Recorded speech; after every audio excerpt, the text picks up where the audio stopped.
stampede took place at the Philadelphia Zoo, yet the animals remained in their cages. The first ever Philly Run Wild 5K was held to benefit the Orangutan Foundation International. All of the proceeds go directly to Orangutan Foundation International, and they'll be using those funds to secure lands permanently to protect them for natural, basically natural habitat for the orangutans. Yes. And then additionally, it'll get rolled into the care center, which is where they rehabilitate orphaned orangutans so that they can eventually be released back into the wild.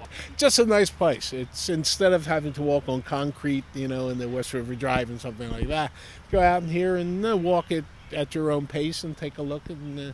Took a look at the animals and just have a good time in a nice environment.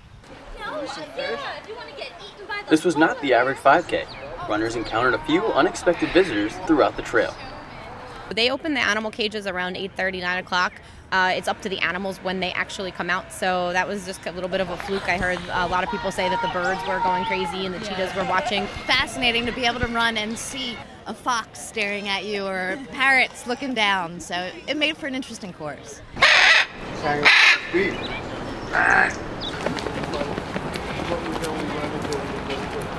The zoo run is the first time. This is the first time we did a zoo run. I mean, we've done other 5Ks, but this is the best scenery by far. Didn't smell great, but good scenery.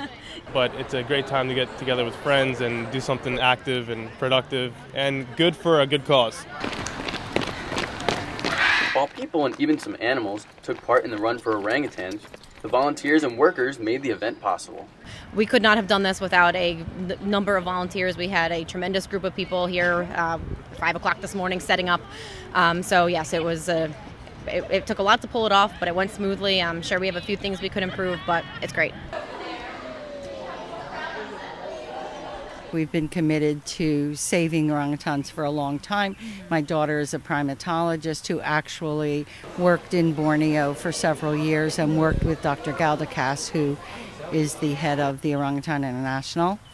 I've been to Borneo. I've showered with an orangutan, not by choice. Most 5Ks for the first year only get about 250 to 400 people, so we were hoping to get around 400 to 500. We obviously exceeded that by quite a bit. We think we had about 1,100 participants, so that was amazing. We also wanted to try to raise anywhere from about $15,000 to $20,000 for the nonprofit that's involved, Orangutan Foundation International, and I'm fairly certain that we did that or maybe even exceeded it. With the Philly Run Wild exceeding the OFI's expectations, the zoo hopes to turn the 5K into an annual event.